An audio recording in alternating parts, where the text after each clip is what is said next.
Paulo não estava escrevendo para um público neutro. A carta aos Romanos chegou a uma comunidade dividida, tensa, composta por judeus e gentios que mal conseguiam sentar à mesma mesa sem que surgissem atritos sobre lei, identidade e herança espiritual. Roma era o centro do mundo conhecido e a igreja naquela cidade carregava o peso de todas as contradições do século I. Quando Paulo ditou essa carta, provavelmente em Corinto, por volta do ano 57 da era cristã, ele sabia que cada palavra seria lida em voz alta para pessoas com histórias completamente diferentes, expectativas opostas e feridas ainda abertas. Ignorar esse cenário é como tentar montar um quebra-cabeça sem saber qual é a imagem na caixa. O capítulo 8 de Romanos não começa do zero. Ele é o ponto mais alto de uma argumentação, que começou no capítulo 1 e foi construída tijolo por tijolo ao longo de 7 capítulos inteiros. Paulo passou páginas falando sobre a condição humana, sobre a função da lei, sobre a luta interna descrita de forma visceral no capítulo 7. Aquele homem que quer fazer o bem, mas se vê fazendo o mal, que conhece o certo, mas se descobre escravizado pelo errado. Quem abre a Bíblia diretamente no capítulo 8, sem passar por esse caminho, perde o chão sobre o qual Paulo está construindo. A frase que abre o capítulo, registrada em Romanos capítulo 8, versículo 1, só faz sentido pleno quando você entende a agonia que o capítulo 7 terminou sem resolver. Há ainda outro elemento que a maioria dos leitores modernos ignora completamente. A divisão em capítulos e versículos não existia no texto original. Essas divisões foram introduzidas séculos depois, por razões práticas de estudo e referência. Isso significa que para os primeiros ouvintes da carta não havia uma pausa dramática entre o final do capítulo 7 e o início do capítulo 8. Era um fluxo contínuo, uma respiração só. O grito de angústia, miserável homem que sou, quem me livrará deste corpo de morte, registrado em Romanos capítulo 7, versículo 24.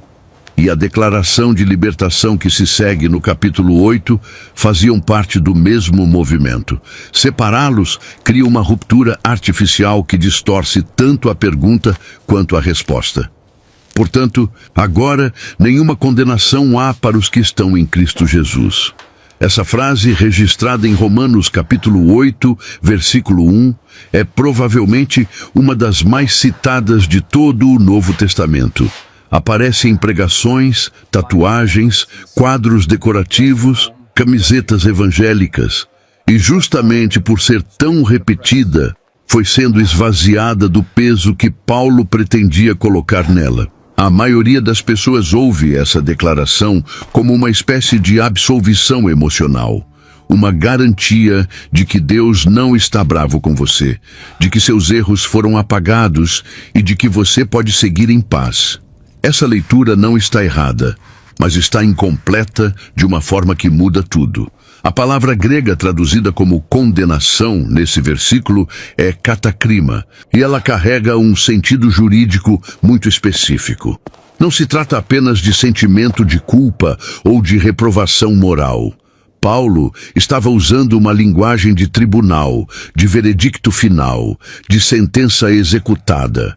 No contexto do século I, especialmente para leitores com formação judaica, essa palavra evocava o julgamento divino sobre a violação da lei. Não uma vergonha vaga, mas uma consequência concreta e definitiva. Quando Paulo declara que não há katakrima para os que estão em Cristo Jesus, ele está dizendo que o processo judicial foi encerrado, que o veredicto já foi pronunciado, e que a sentença que caberia ao réu foi executada em outro lugar, sobre outro corpo. A cruz não foi um gesto simbólico de afeto divino, foi o cumprimento de uma sentença real. O que torna essa frase ainda mais densa é a expressão "em Cristo Jesus". Paulo não diz simplesmente que não há condenação para os que creem, ou para os que se arrependeram, ou para os que estão tentando viver melhor. A condição é estar em Cristo. Uma expressão que aparece mais de 100 vezes nas cartas paulinas e que descreve uma realidade de união, de pertencimento, de identidade incorporada. Não é uma posição que se conquista pelo esforço moral. É uma posição que se recebe pela fé e que transforma a própria natureza do relacionamento com Deus. Entender nenhuma condenação fora dessa estrutura é transformar uma declaração teológica poderosa em um consolo barato. E Paulo nunca escreveu para consolar barato. Poucas dicotomias bíblicas foram tão mal traduzidas para a cultura popular cristã quanto a oposição entre carne e espírito em Romanos capítulo 8. Durante séculos, leitores interpretaram essa tensão como um conflito entre corpo físico e alma espiritual, como se Paulo estivesse dizendo que a matéria é ruim, que os desejos físicos são inerentemente pecaminosos e que a espiritualidade verdadeira exige uma espécie de fuga do corpóreo. Essa leitura tem mais de filosofia grega do que de teologia hebraica.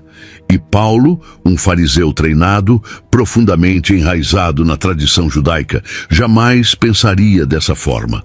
A palavra grega sarx, traduzida como carne, não significa o corpo físico em si.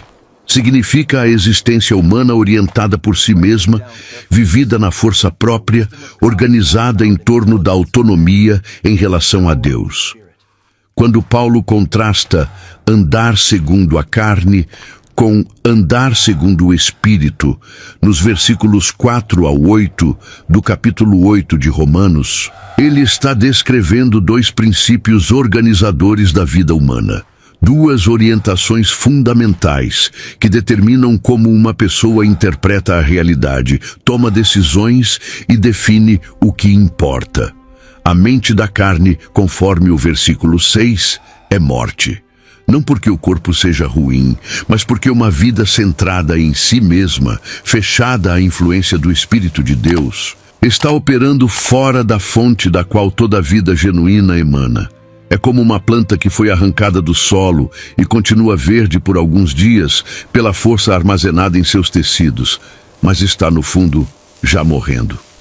A mente do espírito, por outro lado, é vida e paz, não como recompensa por comportamento correto, mas como consequência natural de estar conectado àquilo que sustenta a existência. Há uma implicação prática nessa distinção que as igrejas raramente exploram com a profundidade que merece. Se a carne não é o corpo, então o problema não se resolve com ascetismo, com regras sobre o que comer, vestir ou evitar fisicamente. O problema é mais fundo e, ao mesmo tempo, mais acessível, porque está na orientação da mente, na direção dos pensamentos, no centro de gravidade da vida interior. Paulo não está pedindo que as pessoas deixem de ter corpo. Está chamando para uma reorientação de dentro para fora, uma mudança no que governa as decisões e os desejos. E essa reorientação, segundo Romanos capítulo 8, versículo 9, já é possível para quem tem o Espírito de Deus habitando nele, não como conquista futura, mas como realidade presente que precisa ser vivida.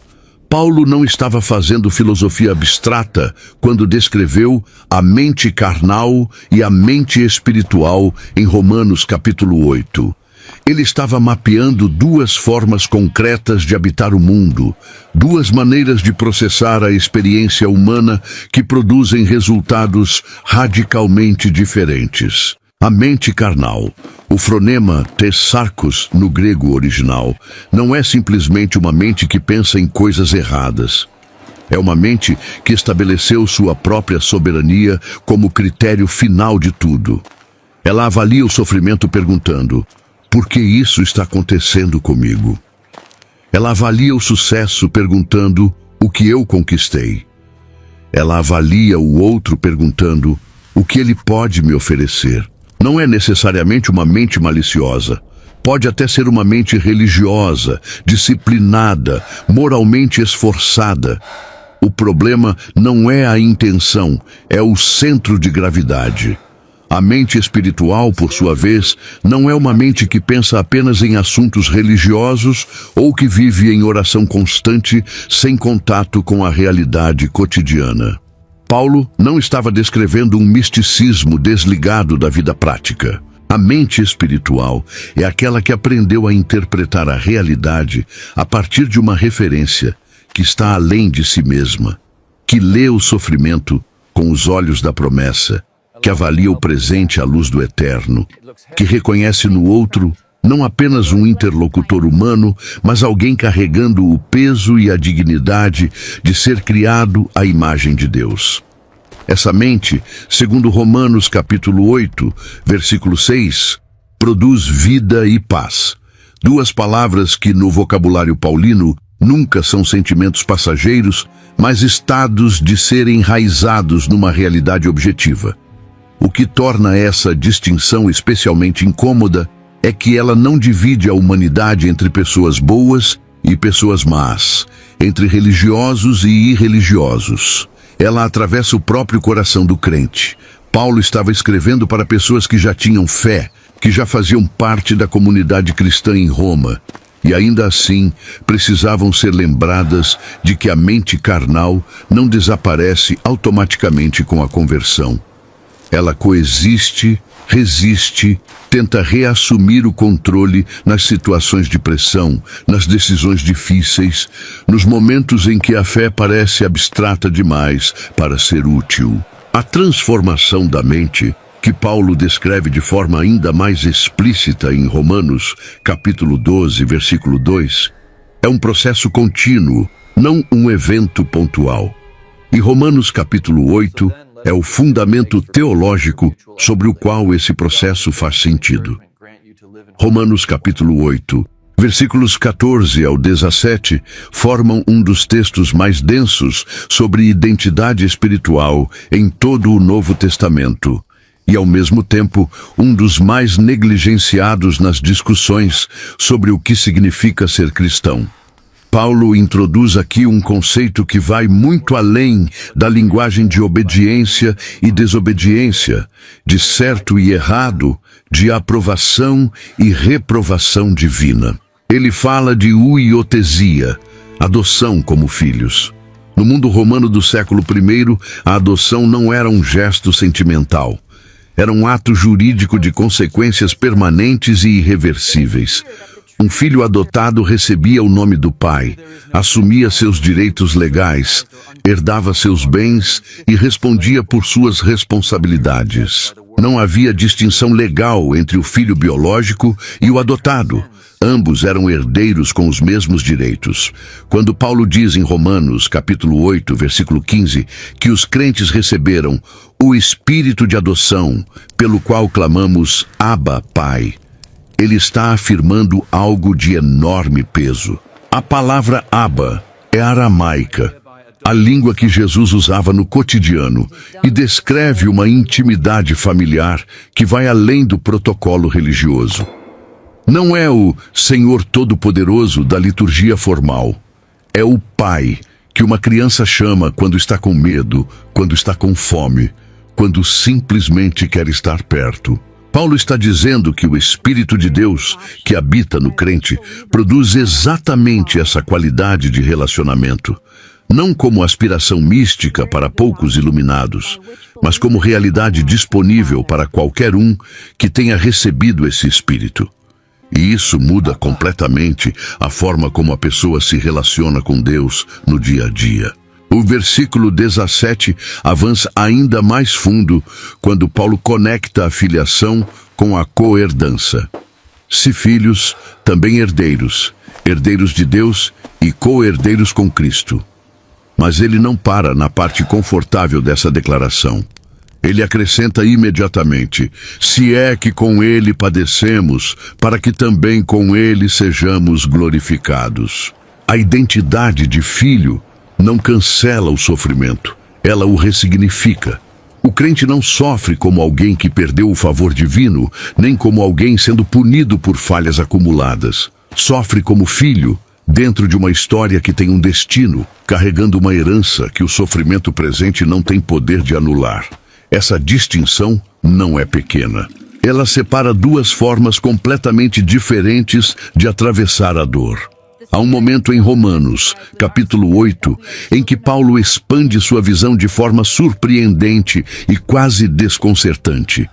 Do indivíduo, ele passa para algo muito maior, a criação inteira. Nos versículos 18 ao 22, Paulo descreve o universo criado como uma entidade que aguarda, que geme, que está em trabalho de parto. É uma das imagens mais poéticas e teologicamente ricas de todo o corpus paulino, e ao mesmo tempo uma das menos exploradas no ensino cristão popular. A maioria das igrejas passa rapidamente por esse trecho rumo às promessas individuais dos versículos seguintes. E ao fazer isso, perde uma dimensão da redenção que Paulo considerava suficientemente importante para incluir no coração do seu argumento mais elaborado. A palavra grega katisis, traduzida como criação, abrange tudo o que foi feito. O mundo natural, os animais, os elementos, a estrutura do cosmos. Paulo diz que essa criação foi submetida à vaidade, ao mataiotete, que carrega o sentido de futilidade, de incompletude, de existência abaixo do potencial original, não por escolha própria, mas por causa daquele que a sujeitou, numa referência clara às consequências da queda descrita em Gênesis, capítulo 3. O mundo não é mau em si mesmo, mas está operando numa frequência abaixo daquilo para o qual foi projetado, aguardando uma restauração que ainda não chegou completamente. O gemido que Paulo descreve não é o gemido da deterioração sem esperança. É o gemido do parto, que pressupõe que algo novo está prestes a nascer. O que Paulo está construindo aqui é uma visão de redenção que não se limita à alma individual, nem mesmo à comunidade humana. A salvação, nessa perspectiva, tem dimensões cósmicas. A glória que será revelada nos filhos de Deus, mencionada no versículo 18, não é apenas uma realidade pessoal e interna. É algo que a criação inteira está esperando ver manifestado, como se a restauração do ser humano, a sua vocação original, fosse o sinal que destravaria algo maior no tecido do universo. Essa visão conecta Romanos capítulo 8 com o horizonte do Apocalipse de João e com a promessa de Isaías capítulo 65 de uma criação renovada, e coloca o sofrimento presente numa perspectiva que só faz sentido quando se enxerga o quadro completo. Romanos capítulo 8, versículo 28, é provavelmente o versículo mais citado fora de contexto em toda a Bíblia. Sabemos que todas as coisas cooperam para o bem daqueles que amam a Deus, daqueles que são chamados segundo o seu propósito. Essa frase aparece em cartões de consolação, em legendas de redes sociais, em sermões de formatura e em conversas de corredor após tragédias. E justamente por estar em todo lugar, foi sendo despida da sua carga teológica real até virar pouco mais que um otimismo cristão com verniz bíblico. A promessa que Paulo registrou nesse versículo é muito mais exigente, muito mais específica e ao mesmo tempo muito mais sólida do que a versão popular sugere. O primeiro elemento que a leitura superficial ignora é o sujeito da frase. Em grego, o verbo synergei, que significa trabalhar junto, cooperar, não tem como sujeito todas as coisas. O sujeito, conforme a construção mais bem fundamentada do texto original e confirmada por manuscritos como o Papiro 46, é Deus. Não são as circunstâncias que cooperam automaticamente para o bem. É Deus que trabalha em todas as coisas para produzir bem. A diferença não é semântica, é a diferença entre um universo automaticamente favorável ao crente e um Deus ativamente envolvido na história de cada um. O primeiro é uma ilusão confortável. O segundo é uma afirmação de soberania com implicações profundas sobre como a fé funciona no meio da dor real. O segundo elemento ignorado é a qualificação do bem. Paulo não está prometendo que tudo vai acabar bem, no sentido que a cultura popular entende, que o problema será resolvido, que a perda será compensada, que a dor passará logo. O bem dessa promessa está definido pelo versículo seguinte, o 29. Ser conformado à imagem de seu Filho.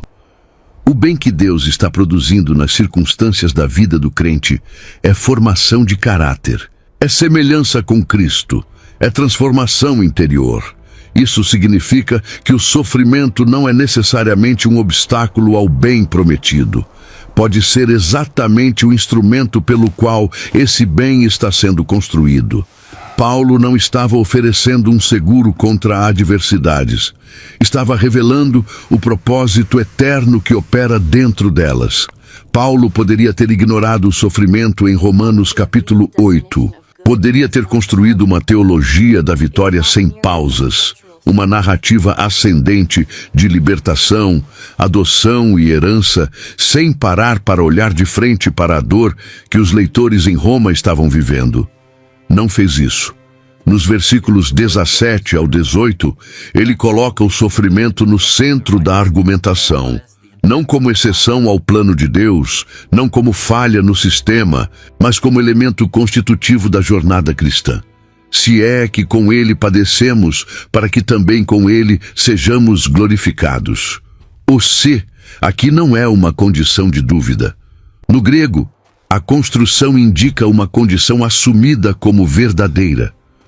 Paulo está dizendo, dado que sofremos com ele, então também seremos glorificados com ele. O sofrimento não é uma possibilidade remota. É parte do caminho. O que Paulo oferece não é uma explicação para o sofrimento.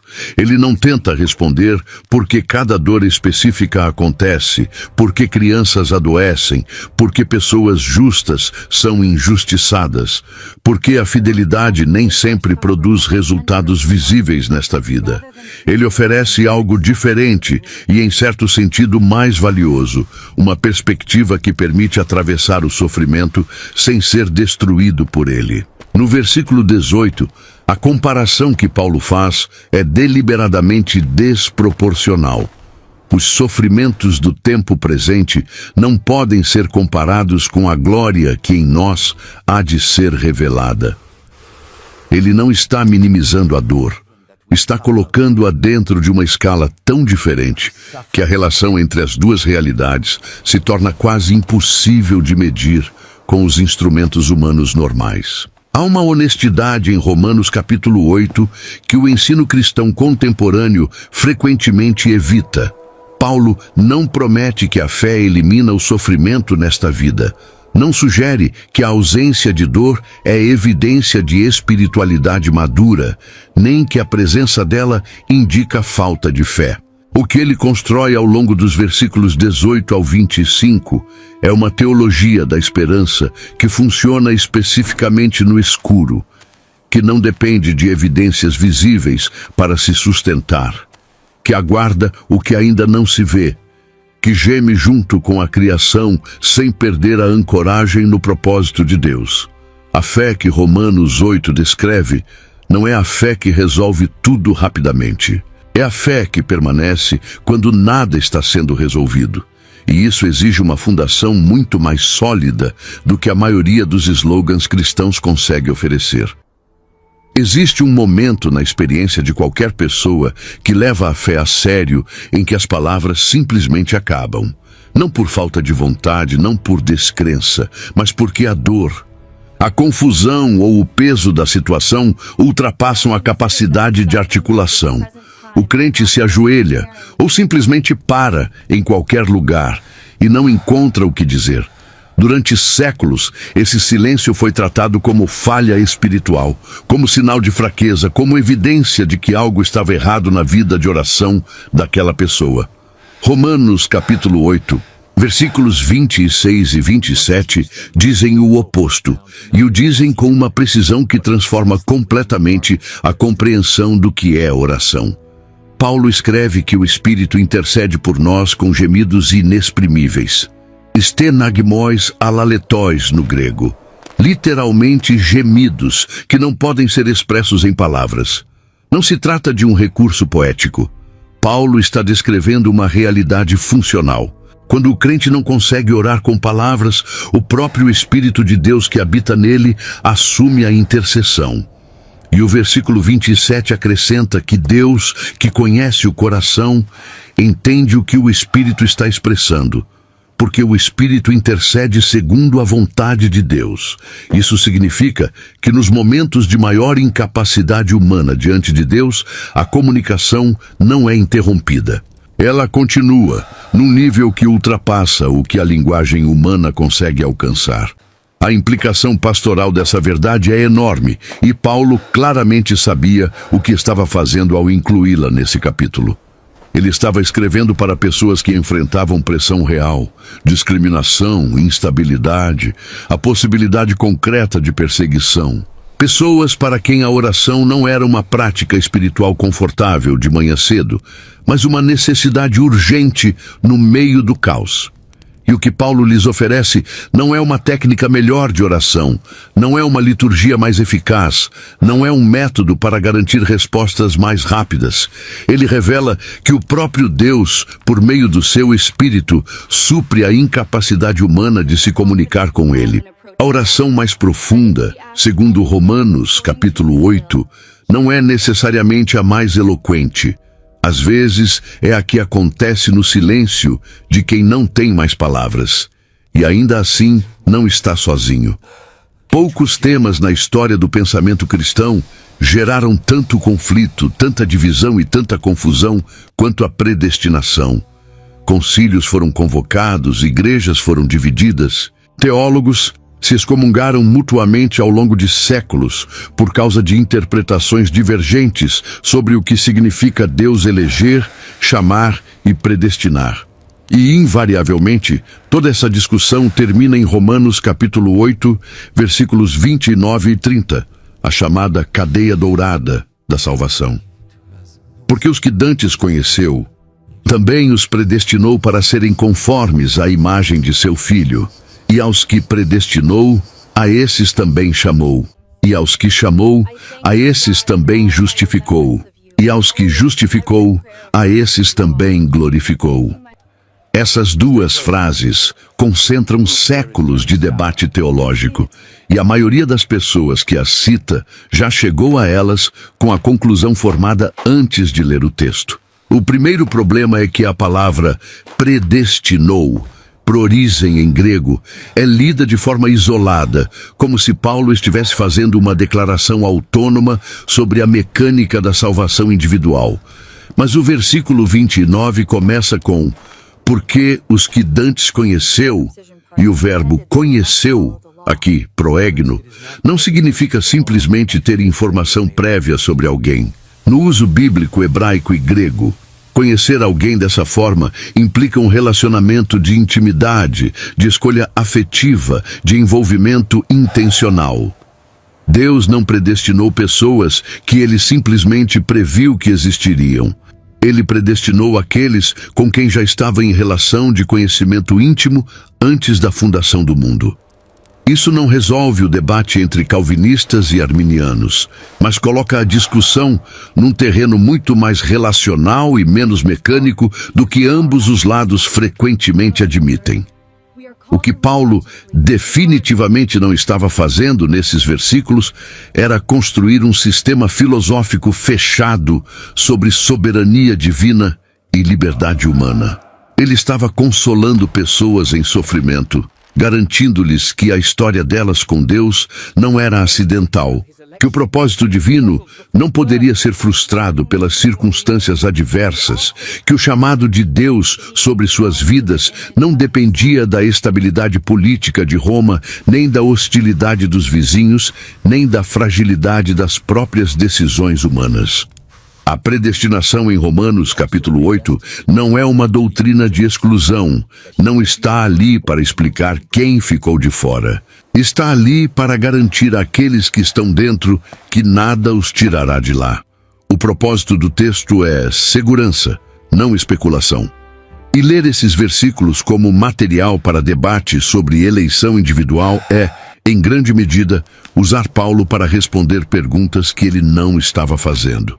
A sequência de Romanos, capítulo 8, versículo 30, conhecido, predestinado, chamado, justificado, glorificado, é frequentemente apresentada como uma linha cronológica da salvação individual, um mapa do processo pelo qual cada crente passa desde a eternidade passada até a eternidade futura.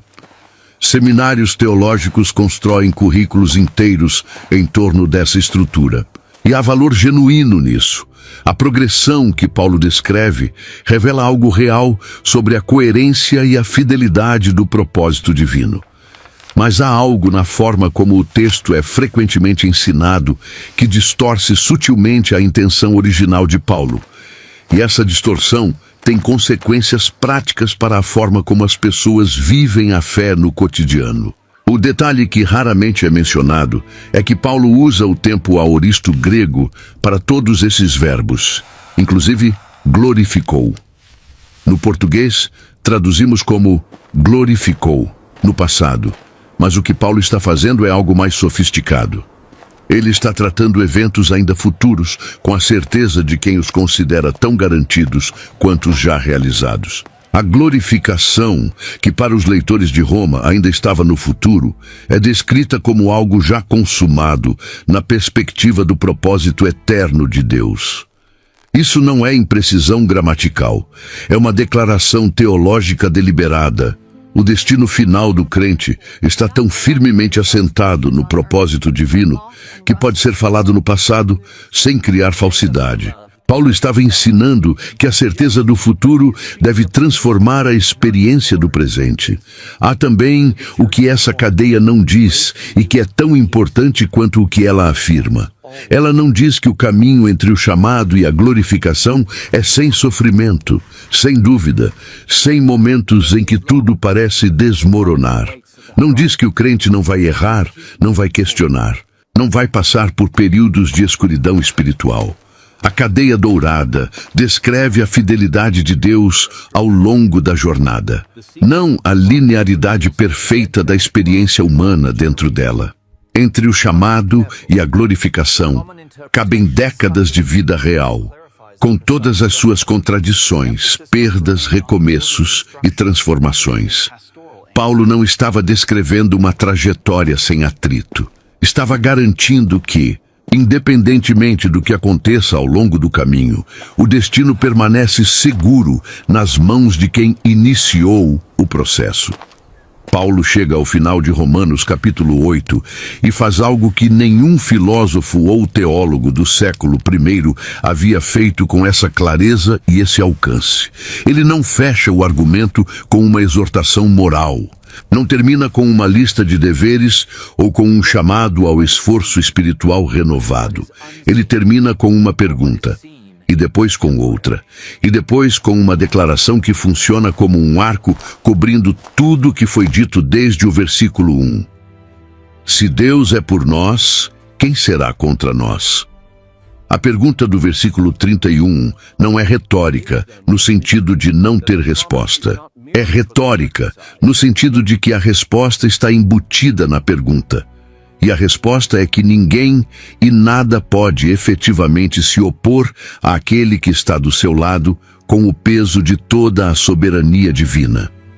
O que Paulo faz nos versículos 31 ao 39 é construir uma lista exaustiva de tudo que poderia, em tese, ameaçar o relacionamento do crente com Deus e declarar, uma a uma, que nenhuma dessas coisas tem poder para separar esse amor. Tribulação, angústia, perseguição, fome, nudez, perigo, espada, morte, vida, anjos, principados, coisas presentes, coisas futuras, altura, profundidade. E então, como se quisesse fechar qualquer brecha que tivesse ficado aberta, nem qualquer outra criatura. A abrangência dessa lista não é acidental. Paulo estava escrevendo para pessoas que estavam sendo testadas em várias dessas frentes simultaneamente, e ele queria que nenhuma delas pudesse olhar para sua situação específica e pensar que sua categoria de sofrimento era a exceção não coberta pela promessa. A frase final do capítulo, registrada em Romanos capítulo 8, versículo 39, é: o amor de Deus que está em Cristo Jesus, Senhor nosso. Paulo não termina com um princípio, não termina com um sistema, não termina com uma doutrina, termina com uma pessoa. Tudo que foi construído ao longo de 39 versículos, a libertação da condenação, a batalha entre carne e espírito, a adoção como filhos, o gemido da criação, a intercessão do Espírito, a cadeia dourada da salvação, tudo converge para esse ponto. Um amor que tem nome, que tem rosto, que se manifestou de forma concreta e histórica em Cristo Jesus. Romanos capítulo 8 não é um capítulo sobre conceitos espirituais elevados. É um capítulo sobre um Deus que decidiu não ser separado de nós e que tomou todas as providências necessárias para garantir que isso nunca acontecesse. Romanos capítulo 8 não é um texto para ser lido uma vez e guardado na memória como versículo favorito. É um capítulo para ser habitado, voltado nos momentos em que a condenação fala mais alto que a graça, relido nas noites em que o Espírito ora por gemidos porque as palavras secaram, revisitado nas manhãs em que o sofrimento parece maior que qualquer